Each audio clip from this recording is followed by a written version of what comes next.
El Caballo regressou solo com la silla manchada de sangue.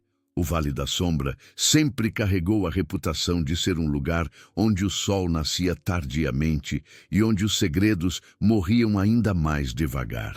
Naquele final de outono, o ar denso da manhã parecia congelar não apenas a respiração, mas também o movimento de qualquer verdade. O cenário era de uma beleza áspera, montanhas vestidas de geada, pinheiros antigos e uma neblina que se agarrava ao chão, escondendo as cicatrizes da terra. Foi neste amanhecer silencioso que a primeira peça do enigma aterrissou, trazendo consigo o prenúncio de violência. O garanhão negro, Fúria, retornou ao rancho dos Montenegro sozinho. Não trotava, mas caminhava com a lentidão mecânica de quem cumpriu uma jornada extenuante e inútil. Seu flanco estava coberto de suor frio e, mais perturbador, a sela de couro, cuidadosamente polida no dia anterior, exibia uma mancha escura e viscosa que se destacava contra a palidez do arreio. O silêncio que se abateu sobre o pátio não era de espanto, mas de um reconhecimento frio e inevitável.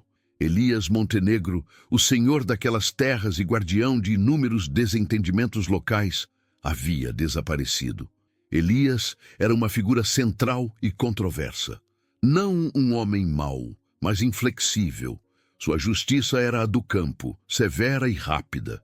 Ele era o eixo de equilíbrio em um vale onde os vizinhos viviam próximos, mas mantinham as almas a quilômetros de distância. Sua ausência e o indício de sangue que Fúria trazia imediatamente transformaram uma potencial tragédia em um crime complexo. Não havia corpo, nem luta visível nos arredores imediatos. Apenas o cavalo e a prova muda de que algo terrível havia acontecido longe, no coração da mata inóspita que circundava a propriedade. A investigação não seria conduzida pelos xerifes locais, acostumados apenas com pequenos furtos e discussões de fronteira. A gravidade e a natureza hermética do desaparecimento exigiram a presença de alguém de fora, alguém capaz de decifrar o silêncio cúmplice daquelas montanhas. Detetive Ágata Viana. Ela chegou ao Vale da Sombra com a reputação de desvendar mistérios onde a lógica falhava e a mentira prosperava sob o disfarce da honestidade rústica. Ágata observou o cavalo e a sela, ignorando o burburinho dos empregados. A mancha de sangue não era vasta, mas concentrada. Sugeria não uma ferida catastrófica, mas um ferimento pontual, talvez um golpe fatal. Se Elias havia caído do cavalo, o animal teria retornado agitado ou ferido. Fúria, no entanto, estava apenas exausto e estranhamente calmo. Este era o primeiro desvio, a primeira fissura no cenário de um acidente simples. O mistério não era quem machucou Elias, mas por que o cavalo retornou daquela maneira, obediente ao comando invisível de um mestre que parecia ter sido eliminado subitamente. A única certeza de Ágata, ao contemplar a neblina que engolia a vastidão da propriedade, era que a verdade estava mais profundamente enterrada do que qualquer corpo poderia estar. No Vale da Sombra, as pessoas não contavam mentiras. Elas simplesmente omitiam a realidade, construindo um véu protetor de meias-verdades que era quase impenetrável. A investigação seria, acima de tudo, uma escavação psicológica, uma busca pelo ponto de fragilidade na fachada de integridade de uma comunidade que valorizava o isolamento e o segredo acima da lei do Estado. O sangue na cela era o convite macabro para desvendar uma teia de decepção, onde a justiça parecia ter sido há muito tempo trocada pela conveniência. O palco estava montado. A verdade jazia escondida sob a sombra das montanhas, esperando ser forçada à luz. A detetive Ágata Viana iniciou sua jornada no rancho, uma estrutura imponente de madeira escura que parecia absorver a pouca luz do dia. O ambiente era de luto artificial. Os rostos dos poucos familiares e empregados eram máscaras de consternação ensaiada. Ela sentia a pressão dos olhos sobre si, cada olhar carregado de suspeita e a certeza de que ela jamais compreenderia a complexidade das relações locais. A ausência de diálogo era uma arma. O que não era dito era infinitamente mais importante do que qualquer declaração formal. A primeira etapa do exame focou o objeto central, a cela. A análise preliminar revelou que o sangue era, inequivocamente, humano e arterial, confirmando a gravidade do evento. Contudo, a quantidade de sangue era insuficiente para sugerir um ferimento que levasse à morte por hemorragia no local. A conclusão preliminar era paradoxal. Elias foi ferido gravemente, mas não morreu exatamente ali. Isso implicava que ele foi removido ou que o ferimento foi infligido em outro lugar, e o sangue escorreu na cela durante a fuga ou o transporte. Este detalhe transformou o desaparecimento em sequestro, assassinato ou, na pior das hipóteses, um encobrimento meticuloso. Agatha passou a inspecionar o ponto de retorno do cavalo. Fúria havia chegado pelo caminho de serviço que levava à trilha superior, utilizada para patrulhar a divisa da fazenda com a terra vizinha, pertencente à família dos Ferraz, antigos rivais dos Montenegro. Essa rivalidade ancestral era o pano de fundo de todos os problemas no vale, um subsistema de justiça e vingança que operava à margem da lei. O simples fato de o incidente ter ocorrido perto da fronteira com os Ferraz já adicionava uma camada de suspeita que precisava ser tratada com delicadeza. O rancho Montenegro era administrado por Dália, a sobrinha de Elias, e seu marido, Gael. Ambos pareciam devastados, mas Agatha notou a diferença sutil entre o luto de Dália, que parecia genuinamente assustada, e o de Gael, que tinha a rigidez de alguém preocupado mais com a gestão de uma crise do que com a perda de um parente. Elias não tinha filhos, e sua fortuna e as vastas terras do vale seriam herdadas por Dália. O motivo financeiro, embora clichê, nunca podia ser descartado em um local onde a terra era a única moeda de poder. A detetive Viana focou sua atenção na trilha que Fúria havia usado. A chuva fina da noite anterior havia preservado algumas pegadas de botas, não apenas do próprio Elias, mas de pelo menos mais 2 pessoas. As pegadas adicionais eram mais leves, indicando talvez um corpo menor ou alguém que caminhava com extremo cuidado. A investigação de Agatha começava a delinear a silhueta de uma emboscada, não de um acidente. Elias Montenegro não tinha caído. Ele havia sido levado. O desafio era penetrar a muralha de silêncio do vale. Ninguém havia visto nada. Ninguém havia ouvido nada. Essa unanimidade era a prova mais forte de que todos estavam mentindo. Os segredos no Vale da Sombra eram compartilhados e protegidos coletivamente. Agatha sabia que o mentor do crime não era o único culpado. A comunidade inteira era cúmplice, mantendo a boca fechada para preservar sua paz frágil e autônoma. O caso de Elias Montenegro não seria resolvido pela balística ou pela coleta de impressões digitais, mas pela compreensão dos laços de sangue, da história de rancores e da intrincada teia de dependência mútua que mantinha o Vale da Sombra à beira do colapso. A detetive Viana sentiu o peso do ambiente. Ela havia cruzado o limiar de um mundo onde a verdade era uma mercadoria perigosa. A investigação progrediu lentamente através de um labirinto de meias-verdades. Agatha começou a traçar o perfil dos suspeitos, começando pelos Ferraz. O chefe da família, Uriel Ferraz, era um homem robusto, conhecido por sua temperança e seu profundo ódio por Elias. A rivalidade remontava a décadas, centrada em uma disputa por direitos de água que havia custado a vida de um membro da família Ferraz anos atrás. Um evento que Elias sempre se recusou a discutir publicamente. Uriel tinha um motivo claro e profundo: vingança. No entanto, Uriel possuía um álibi sólido. Ele estava em uma vila vizinha, resolvendo assuntos de gado no momento do desaparecimento, conforme confirmado por testemunhas independentes. Agatha desconfiou da perfeição do álibi. Em uma comunidade que cobria seus segredos, um álibi perfeito era, muitas vezes, apenas uma fachada bem construída para desviar a atenção. Ela sabia que a vingança não era sempre executada pela mão do principal interessado. O segundo foco de suspeita recaiu sobre Gael, o marido de Dália. Sua calma era insincera, quase teatral. Ao examinar as finanças do rancho Montenegro, Agatha descobriu que Elias estava à beira da falência, um segredo cuidadosamente guardado. Ele havia hipotecado grandes extensões de terra e estava usando o dinheiro de Gael, que vinha de uma herança familiar, para cobrir os rombos. Se Elias morresse, Gael e Dália herdariam o rancho antes que a situação financeira viesse à tona, permitindo que vendessem o patrimônio antes da execução da dívida. Gael tinha um motivo financeiro premente e a vantagem de estar presente no rancho. Agatha, no entanto, concentrou-se nas pegadas encontradas na trilha. As pegadas leves não correspondiam nem a Uriel, um homem grande e pesado, nem a Gael, que usava botas padrão de rancheiro.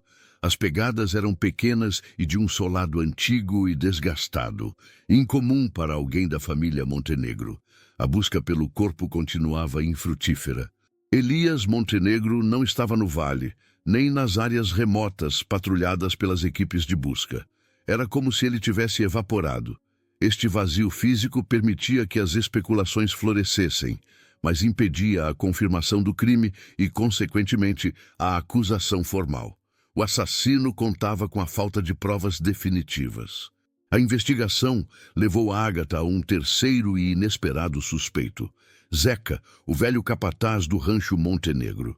Zeca era taciturno e parecia devotado a Elias, mas ele era o único que conhecia as trilhas secretas do vale, os atalhos e os esconderijos que só os antigos sabiam. As pegadas leves e desgastadas coincidiam com as botas antigas que Zeca usava diariamente. Agatha descobriu que Zeca não era apenas um empregado. Ele era o pai biológico de Dália, fruto de um caso secreto com a mãe dela, há muito falecida. Elias havia se casado com a mãe de Dália, aceitando a criança como sua, mas mantendo Zeca em um papel de submissão humilhante. A revelação chocante era o motivo de Zeca: proteger Dália de um segredo que Elias ameaçava revelar. Elias estava usando o segredo da paternidade de Dália como alavanca para controlar a jovem e Gael, garantindo que o rancho fosse mantido sob seu controle, mesmo após sua morte, através da humilhação continuada. O véu da lealdade de Zeca desfez-se, revelando uma dor e um ressentimento profundos. Ele tinha o acesso, o motivo emocional e as pegadas que o ligavam à cena. A detetive Viana percebeu que o crime não era sobre terra ou dinheiro, mas sobre o poder destrutivo de um segredo mantido por décadas. O capataz, por amor, havia cruzado o limiar da violência. A detetive Viana, munida da informação da paternidade secreta de Zeca, aproximou-se de Dália. A jovem, até então, havia se comportado como uma vítima aterrorizada, mas Agatha notou a ansiedade crescente em seus olhos. A detetive não mencionou a paternidade, mas sim as pegadas de Zeca e a natureza exata do ferimento de Elias, inferida pelo sangue na cela. A tensão aumentou quando Dália, pressionada pela precisão dos fatos, cometeu um deslize crucial. Ela corrigiu, sem perceber, um detalhe sobre a trilha, indicando um conhecimento da cena que só alguém presente poderia ter. Dália sabia mais sobre o que aconteceu na trilha do que havia admitido. A grande virada ocorreu quando Agatha analisou novamente a cela de Fúria. O sangue não havia apenas escorrido. Ele havia sido cuidadosamente limpo, mas não o suficiente para remover todos os vestígios nos vincos do couro. Além disso, havia marcas de pressão no estribo que indicavam que Elias, apesar do ferimento, havia sido puxado para fora do cavalo por alguém com considerável força. Não era uma queda. O detalhe fundamental que mudou todo o curso da investigação era a ausência da arma do crime. Se Zeca usou uma faca ou uma arma pequena, onde estaria? E mais importante, se Zeca havia ferido Elias, por que não havia retornado ao rancho com a notícia ou o corpo? Ágata percebeu que o foco estava no motivo errado. O dinheiro e o segredo de Dália eram subenredos que serviam para cobrir a verdade central. O crime de Zeca parecia passional, mas a remoção do corpo era meticulosa e fria, incompatível com a urgência de um pai protetor.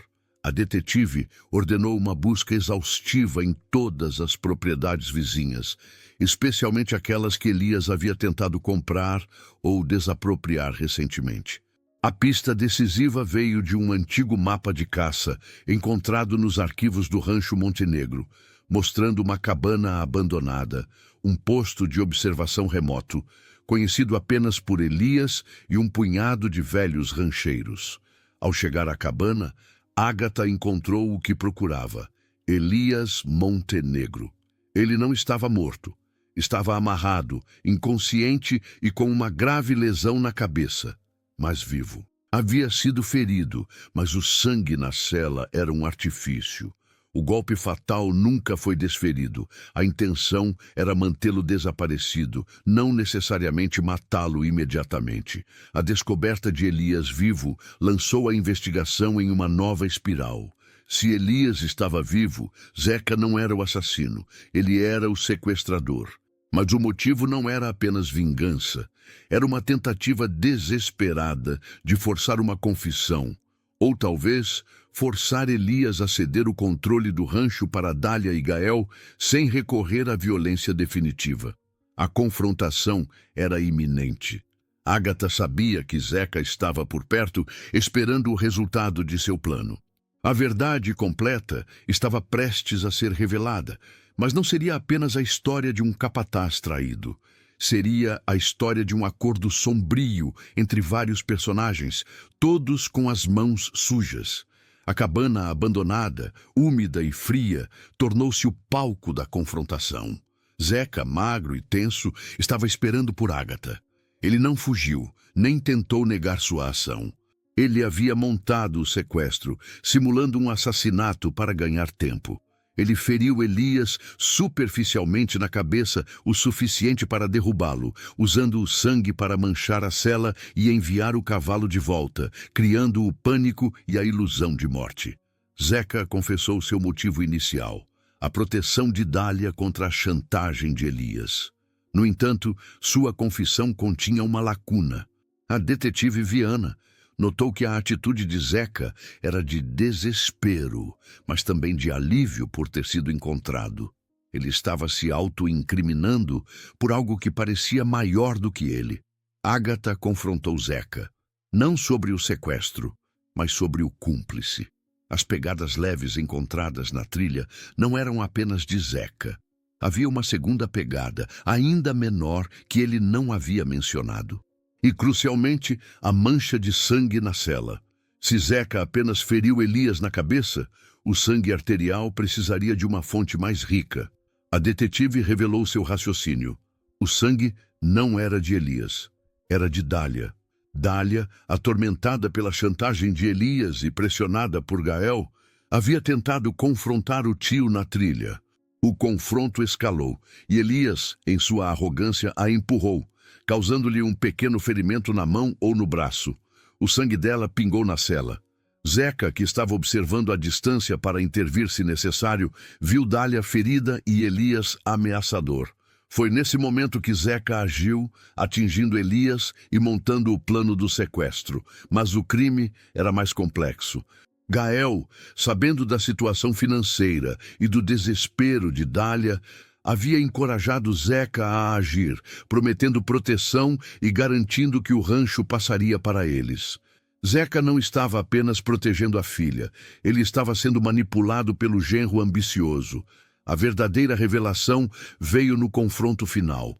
Elias, ainda atordoado, conseguiu balbuciar uma única frase, não para denunciar Zeca, mas para acusar Gael. Ele alegou que Gael havia tentado envenená-lo sutilmente nos últimos meses, misturando substâncias na comida, esperando que a morte parecesse natural. O sequestro de Zeca havia, ironicamente, salvado Elias de um lento assassinato. Gael, alertado pelo retorno de Fúria e pensando que Elias estava morto, havia se tornado descuidado, apressando os trâmites da herança e pressionando Zeca a manter o silêncio. Ágata Viana percebeu que o Vale da Sombra não abrigava apenas um crime, mas três: a chantagem de Elias, a tentativa de envenenamento de Gael e o sequestro desesperado de Zeca. A lealdade, a ganância e o ressentimento se entrelaçaram em uma corda tripla de traição. A verdade, exposta na cabana úmida, era devastadora. Elias foi levado sob custódia, não como vítima, mas como testemunha e criminoso por seus anos de chantagem. O seu castigo já havia começado. O completo isolamento e a exposição pública de suas fraquezas financeiras e morais. Zeca, o capataz, aceitou as consequências de seu ato. Ele não era um assassino, mas um pai desesperado que cometeu um erro grave ao tentar proteger a filha e ao confiar nas promessas vazias de Gael. Sua redenção estava na sua confissão completa, que desmontou a trama maior. Gael, o verdadeiro antagonista do mistério, foi preso por tentativa de homicídio e manipulação de testemunhas. Sua ambição, disfarçada sob a máscara de marido leal, era um motor silencioso que quase levou à destruição de várias vidas. Dália, por sua vez, foi absolvida de qualquer participação direta, mas carregaria o fardo do segredo de sua origem e o conhecimento da escuridão que envolvia seu casamento. O Vale da Sombra permaneceu envolto em neblina, mas o silêncio protetor que o envolvia havia sido quebrado. O retorno do cavalo com a sela manchada de sangue foi o catalisador que forçou a comunidade a confrontar suas mentiras ancestrais. A justiça não chegou de forma clara e limpa, mas através da exposição gradual de camadas de decepção. A detetive Ágata Viana deixou o vale sob a sensação de dever cumprido, mas com a consciência de que a verdade, naquele lugar, era sempre transitória. Elias Montenegro, ao retornar, não era mais o senhor inabalável. Era um homem que havia perdido todo o poder ao ter seu segredo exposto. O preço da verdade no Vale da Sombra era sempre a perda de tudo o que se prezava. A lição final ressoava nas montanhas. Os mistérios mais profundos não são os que escondem um corpo, mas os que escondem a verdadeira natureza do coração humano. O sangue na cela era a mancha de um acordo silencioso entre o rancor e a ganância.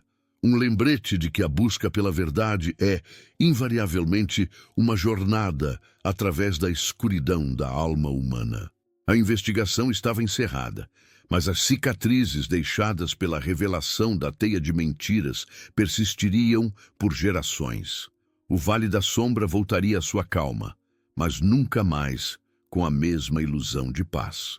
Ainda que as algemas tivessem sido fechadas e os culpados removidos do cenário, a verdadeira resolução para o Vale da Sombra não se estabeleceu nos tribunais, mas sim na esfera invisível da consciência coletiva. Aquele isolamento geográfico, antes visto como proteção contra o mundo externo, revelou-se um cadinho onde as impurezas morais se concentraram e ferveram. A exposição pública dos atos de chantagem, ambição e desespero forçou a comunidade a um doloroso processo de catarse. Os moradores não podiam mais sustentar a ilusão de integridade rústica. Foi um despertar áspero, demonstrando que a paz aparente era apenas o acúmulo de segredos compartilhados, agora irrevocavelmente desfeitos. Ademais, a forma como o enigma se desfez redefiniu o conceito de justiça naquelas terras. Não se tratava apenas da punição legal, mas da redistribuição do poder e da verdade. A comunidade testemunhou que até mesmo a vítima mais tirânica, Elias, carregava consigo a semente da própria destruição. O desmantelamento de sua figura de autoridade não por um golpe de força externa, mas pela implosão de seus próprios atos de manipulação, funcionou como um ajuste de conta social que a lei jamais poderia ter alcançado.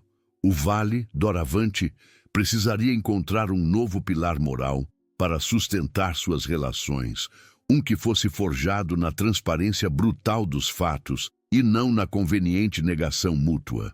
Contrariamente à expectativa de que a verdade traria alívio absoluto, a descoberta revelou-se um fardo pesado. A verdade não era uma pílula de cura, mas um solvente que desintegrou mitos familiares e históricos. O passado, antes uma tapeçaria confortável de rancores antigos, tornou-se contaminado pelo conhecimento da traição íntima. Os laços de vizinhança, baseados em anos de silêncio estratégico, foram permanentemente corroídos.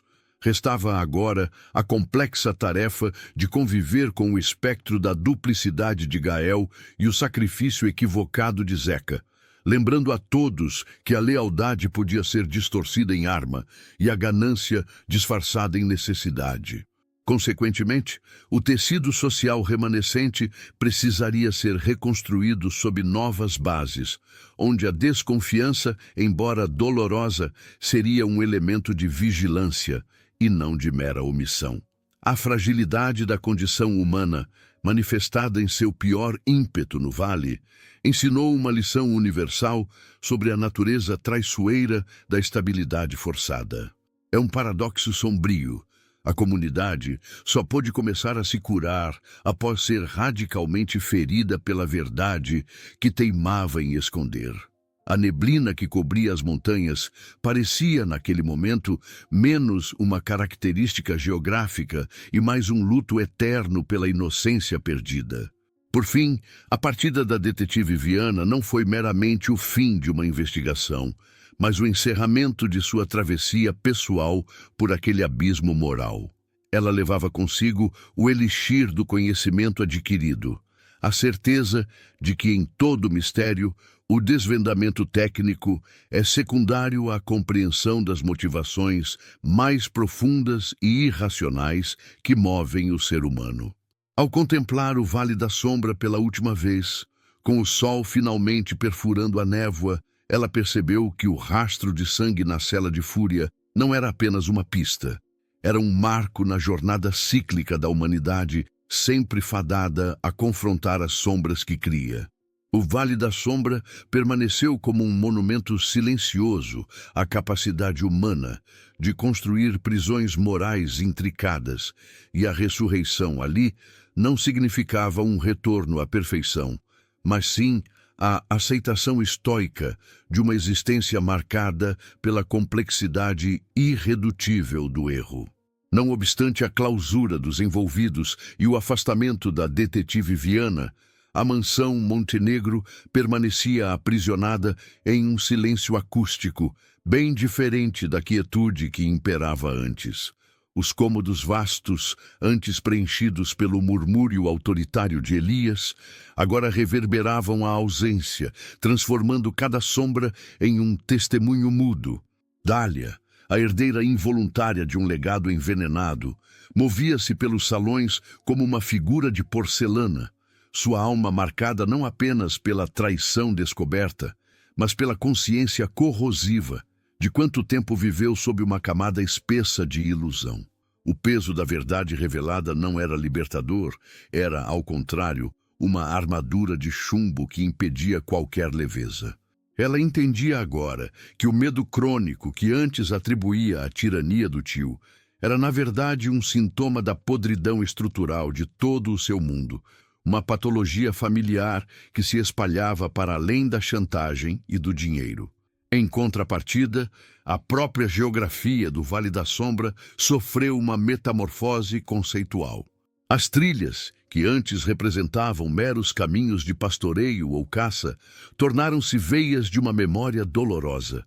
O ponto exato do sequestro e o esconderijo na cabana remota deixaram de ser coordenadas cartográficas, convertendo-se em sítios de má-fé, quase mitológicos. As escarpas e os riachos agora pareciam guardar segredos geológicos. As árvores mais antigas fungiam como sentinelas pétreas, observando a repetição dos erros humanos.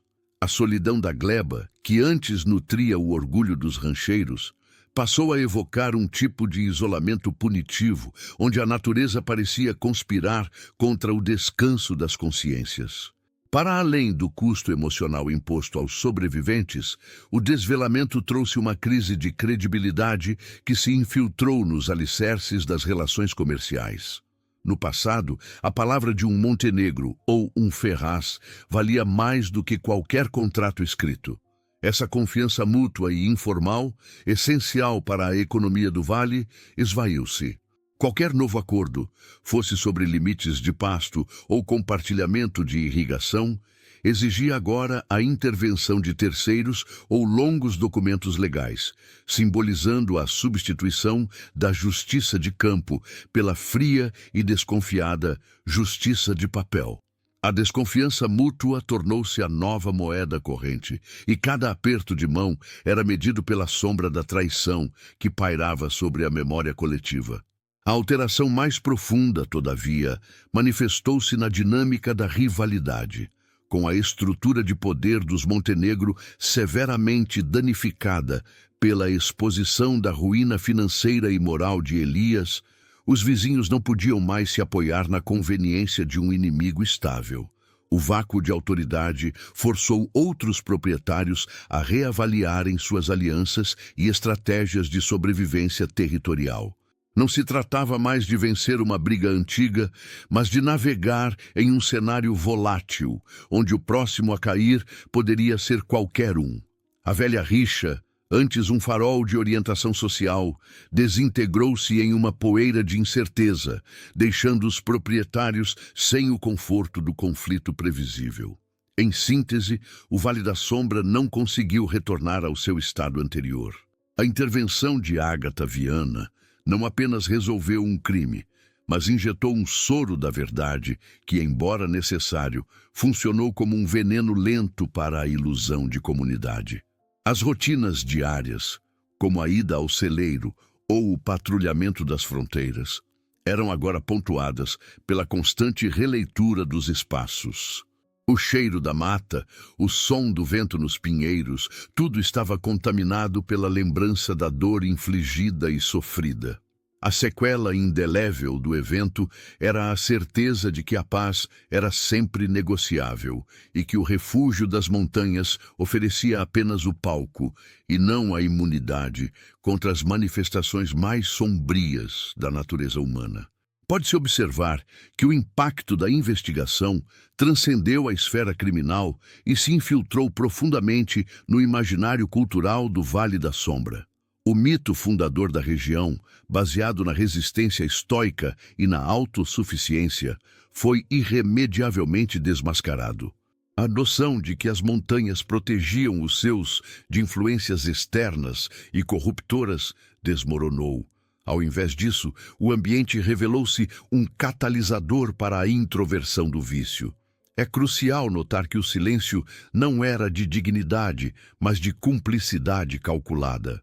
Os contos e lendas locais, transmitidos através das gerações, certamente passarão por uma reinterpretação amarga, onde os heróis de outrora serão revistos à luz da hipocrisia de Elias e dos atos furtivos de Gael. Ademais, a revelação da tentativa de envenenamento lento por Gael introduziu um novo paradigma de malícia na comunidade. O crime de planejamento gélido, em contraste com o sequestro passional e impulsivo de Zeca. Este ato demonstrou uma sofisticação maquiavélica até então inédita no Vale, onde os conflitos geralmente se resolviam com a brutalidade franca e direta do campo. O veneno sutil simboliza a invasão de uma modernidade perversa, onde a face da ambição se esconde atrás de um sorriso cortês e de um plano de longo prazo. A comunidade foi forçada a reconhecer que o perigo não residia apenas no vizinho irascível, mas no convidado à mesa, cujas intenções eram invisíveis e destrutivas. Consequentemente, a memória do incidente passou a atuar como um filtro distorcedor para a percepção das interações sociais. Ninguém mais confiava nas aparências. Um gesto de cordialidade podia ser interpretado como manipulação, uma oferta de ajuda, como a primeira fase de uma armadilha. Essa hipervigilância transformou a rotina em um exercício constante de decifração de motivos ocultos.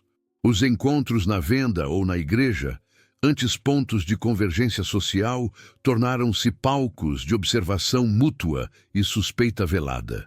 A coesão social foi substituída por um conjunto de relações transacionais, estritamente monitoradas. Outro fator determinante foi o destino simbólico da cela manchada. Embora a mancha inicial fosse o sangue de Dália, o objeto permaneceu como a materialização do crime aos olhos do público. A cela não era apenas uma evidência. Transformou-se em um fetiche macabro, um lembrete físico de que o crime havia retornado ao rancho, vindo da floresta, trazendo consigo a prova irrefutável da violência. O fato de Fúria ter retornado sozinho, um cavalo treinado para a lealdade, adicionou um elemento de traição instintiva, como se até mesmo a natureza tivesse rejeitado seu mestre. Para o imaginário rural, onde o vínculo entre o homem e o cavalo é sagrado, este retorno solitário era um prenúncio de fatalidade moral. Por conseguinte, a herança de Elias Montenegro, que se tornaria legalmente de Dália, carregava agora uma pecha de contaminação irremovível. Administrar o vasto rancho significava gerir não apenas terras e gado, mas também o vasto cemitério de segredos que o próprio rancho representava. Qualquer sucesso financeiro seria interpretado como o usufruto da desgraça alheia, qualquer fracasso como o castigo divino. Dália não herdou riqueza, mas sim a responsabilidade de limpar uma reputação familiar que se esfarelara sob o peso da exposição pública, uma tarefa ingrata que exigiria uma força e uma resiliência que ela mal sabia possuir. Em suma, a paz que se seguiu ao clímax não era a restituição da ordem, mas a aceitação de uma nova e frágil normalidade. O mistério de Elias Montenegro se encerrou, mas abriu uma ferida incurável no corpo do Vale da Sombra, obrigando seus habitantes a encararem o abismo entre a imagem que construíram de si mesmos e a realidade sombria que a investigação desenterrou. O Vale da Sombra, mergulhado na ressaca moral, enfrentou um desafio de natureza prática, a reestruturação econômica pós-escândalo. A perda de Elias não foi apenas a remoção de um tirano, mas o colapso do sistema informal de crédito e influência que ele mantinha. Muitos pequenos agricultores e pecuaristas que dependiam de empréstimos não documentados ou de favores estratégicos de Montenegro ficaram subitamente à deriva. A ausência desse mediador, ainda que corrupto, revelou a fragilidade do capital circulante e a dependência crônica de muitos em relação ao poder centralizado do rancho principal. Além disso, a cadeia de suprimentos local sofreu um abalo inesperado. Elias controlava o único grande armazém de grãos e ração que servia à vasta região. Sua prisão e a subsequente interrupção abrupta da gestão levou a um desabastecimento agudo de insumos essenciais. Esse vácuo logístico forçou os rancheiros a buscar alternativas em mercados distantes, elevando exponencialmente os custos de transporte e expondo-os à especulação de atravessadores de outras comarcas. Consequentemente, a margem de lucro, já estreita, foi espremida a um nível insustentável para muitos. Observe-se também a mudança drástica no valor percebido da terra. Se antes as terras do Vale da Sombra eram cobiçadas pela sua produtividade isolada, o estigma do escândalo as tingiu com uma aura de risco legal e moral. Investidores externos que antes flertavam com a ideia de expansão para a região recuaram. A notícia de disputas de herança, tentativas de assassinato e chantagens transformou o vale de um paraíso rural em um passivo nebuloso. A terra se desvalorizou, não por infertilidade do solo, mas por contaminação reputacional, forçando proprietários endividados a adiarem vendas cruciais, aprofundando o ciclo de insolvência. Em contraste com a estagnação econômica, a esfera educacional iniciou uma transformação silenciosa.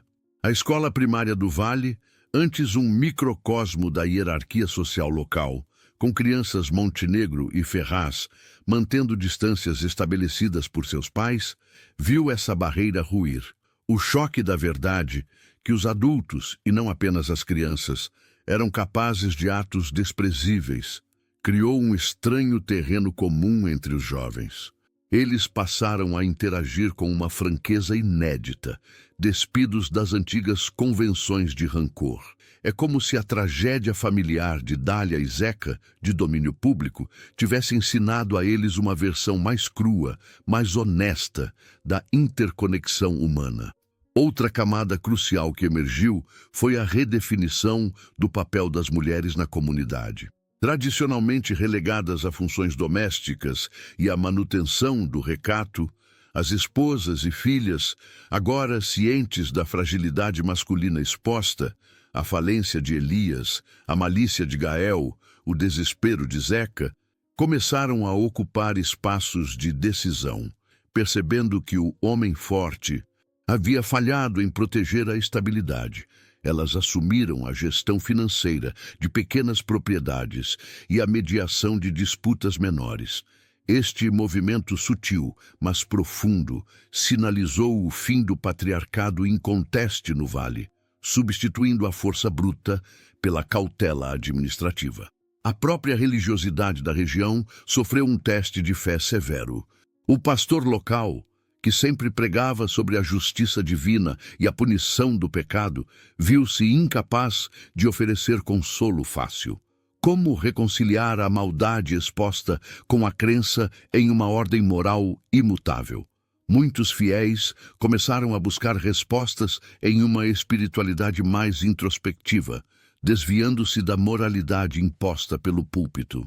A igreja, em vez de ser um refúgio, tornou-se um fórum de questionamento existencial, onde o silêncio de Deus parecia tão ensurdecedor quanto o silêncio inicial da comunidade sobre o crime.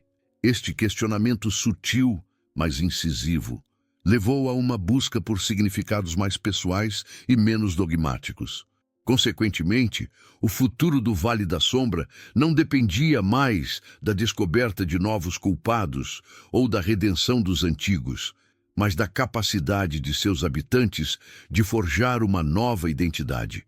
Eles precisavam aceitar que o isolamento não era virtude, mas uma condição que, se não gerenciada com honestidade, transformaria o lar em uma armadilha.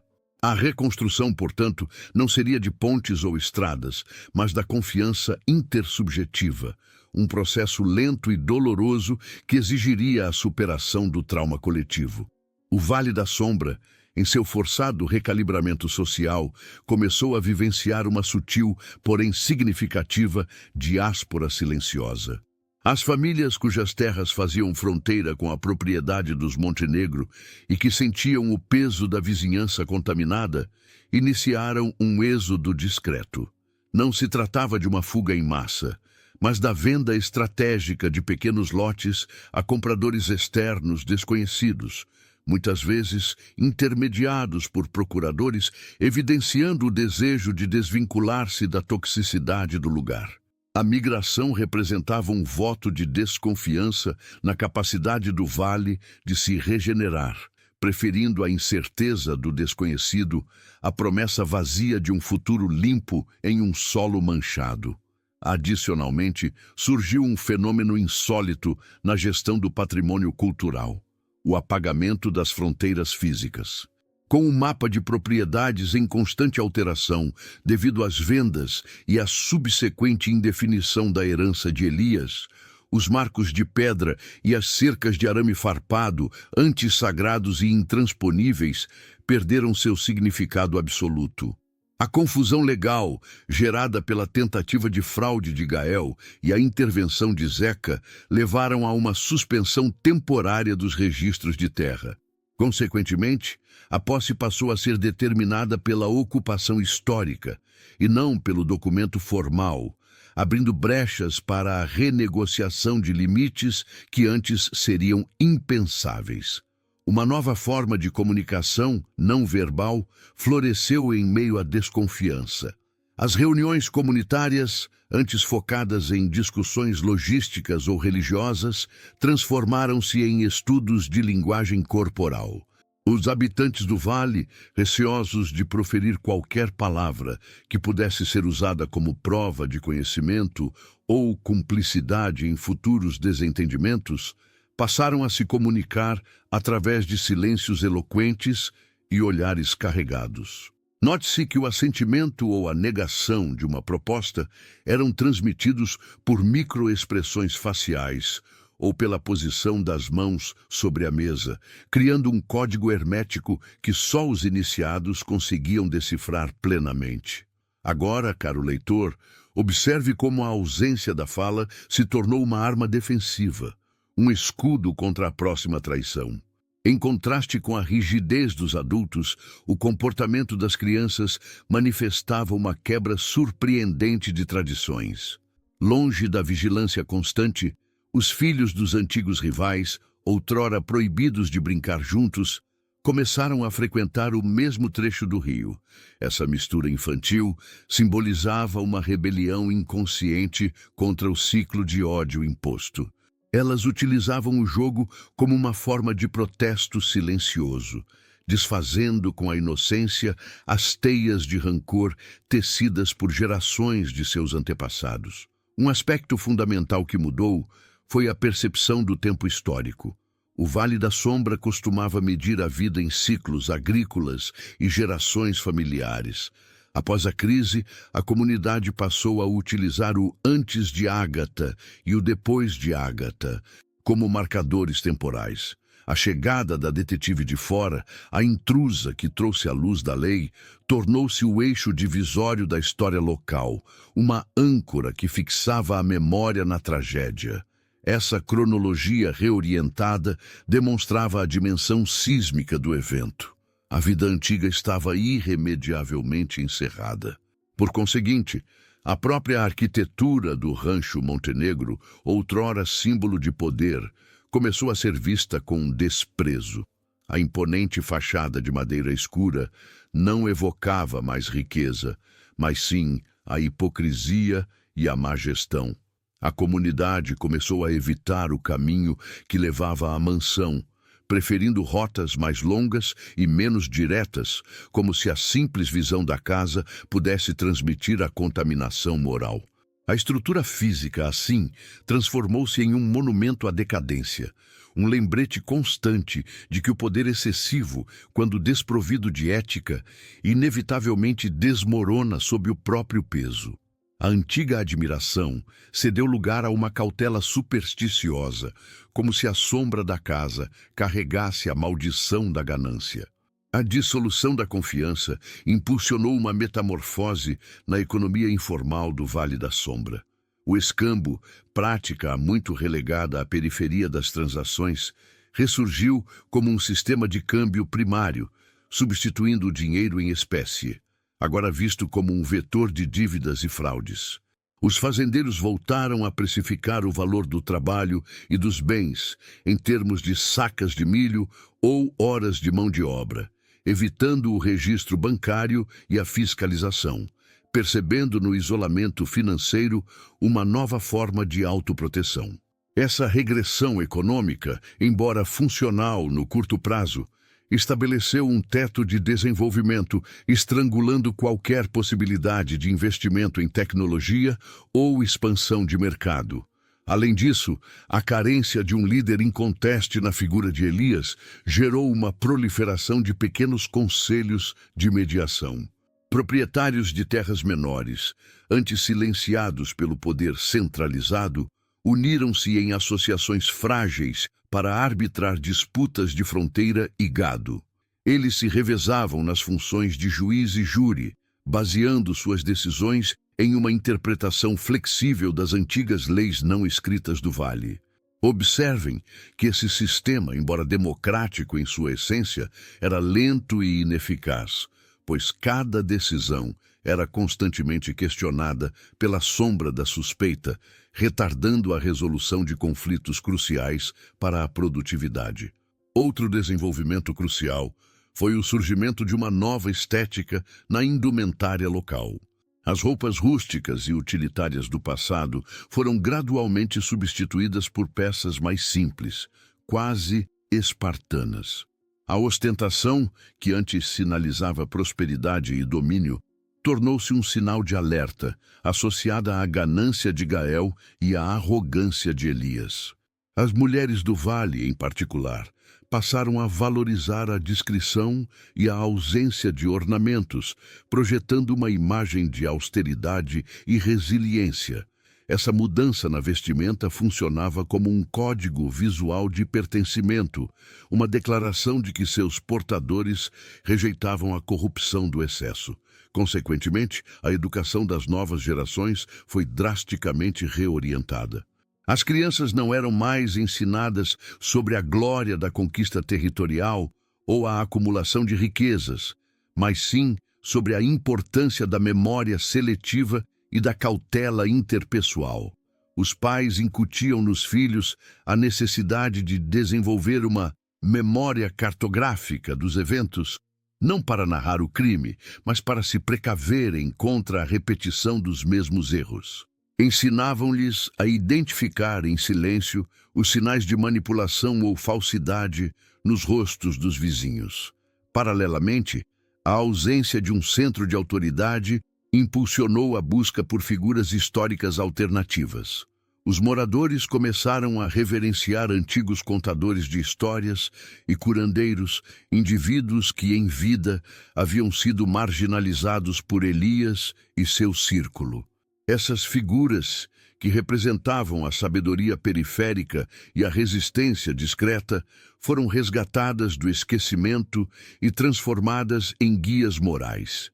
Suas histórias e remédios tradicionais, antes vistos com ceticismo, tornaram-se repositórios de um conhecimento autêntico e não contaminado. A reavaliação da própria água, recurso vital e motivo central de velhas disputas, ilustra a nova mentalidade. A água, antes vista como propriedade a ser defendida com violência, passou a ser tratada como um bem comum e finito. Iniciativas de gestão cooperativa de represas e canais de irrigação, antes impensáveis sob a tutela de Elias, começaram a ganhar força. Essa gestão coletiva e consensual, embora nascida da desconfiança, forçava a interação e a negociação pacífica, estabelecendo, ironicamente, um pacto de coexistência mais sólido do que qualquer lei imposta. Agora, considerem como essa cooperação, originada do caos, representa o único caminho viável para a sobrevivência em um ambiente onde o custo da violência havia se tornado insuportável. A poeira levantada pelo desmoronamento do antigo sistema de poder assentou lentamente, revelando não um novo alicerce sólido, mas um terreno movediço, onde cada passo exigia cautela redobrada. A investigação da detetive Viana funcionou não como um bisturi, separando o bem do mal, mas como um sismo que expôs as veias ocultas da comunidade, aquelas rotas subterrâneas de rancor e dependência que mantinham o equilíbrio frágil do isolamento. O que parecia ser um mistério singular de traição familiar revelou-se um cadinho onde a ganância, o desespero paternal e a tirania se fundiram, gerando uma arquitetura de desconfiança que agora substitui a antiga ordem. O que resta no Vale da Sombra não é a inocência perdida, mas a maturidade amarga, a ausência do centro coercitivo forçou os habitantes a se organizarem em torno de vazios, transformando a carência de autoridade em uma oportunidade para a proliferação de pequenas células de decisão. A fragilidade desses novos pactos reside justamente na sua origem. Eles nasceram da necessidade e não da convicção, sustentados pela memória vívida da falência moral que ocorreu no topo. A coesão social, que antes era implícita e baseada no silêncio, tornou-se agora um esforço contínuo e exaustivo de negociação interpessoal, onde o olhar e o gesto carregam mais peso do que qualquer declaração formal. A desvalorização do capital material, manifestada pela perda de valor das terras e pela retração do crédito, encontrou seu correlato na ascensão de uma ética de austeridade. Esta não é uma virtude espiritual, mas uma estratégia de sobrevivência. O excesso e a ostentação, que outrora significavam sucesso, passaram a ser encarados como prenúncios de queda, um convite ao escrutínio. O retorno a formas primitivas de troca e a simplificação das vestimentas refletem o instinto coletivo de se tornar invisível ao flagelo da corrupção, uma tentativa desesperada de purificação através da renúncia ao que se provou ser facilmente contaminável. Em última análise, o ponto de convergência de todos esses fios narrativos, a crise econômica, a ruptura familiar, a reorientação da história e a desconfiança generalizada, é a redefinição da própria identidade do Vale. O marcador temporal da chegada da lei externa estabeleceu um Rubicão. Não há retorno ao conforto da ignorância. A tragédia se infiltrou no folclore, transformando os antigos códigos de honra em manuais de precaução. O Vale não está se recuperando, está se transformando em algo inteiramente novo, mais cauteloso e, ironicamente, mais interdependente em sua vigilância mútua. Refletindo sobre esta jornada de desvendamento, percebe-se que a mancha de sangue na cela era apenas o indício superficial de uma doença muito mais profunda, sistêmica. A verdade, quando finalmente trazida à luz, não agiu como um bálsamo, mas como um corrosivo, expondo o custo exorbitante de manter a estabilidade por meio da mentira. O verdadeiro enigma não era quem perpetrou o ato, mas a extensão da cumplicidade que o permitiu prosperar. A sombra não mais reside apenas nas montanhas, mas na incerteza que paira sobre cada novo amanhecer, exigindo que cada habitante reescreva sua própria regra de conduta. É tempo de ponderar o significado duradouro dessa revelação e o legado que a frágil nova ordem deixará para as gerações futuras.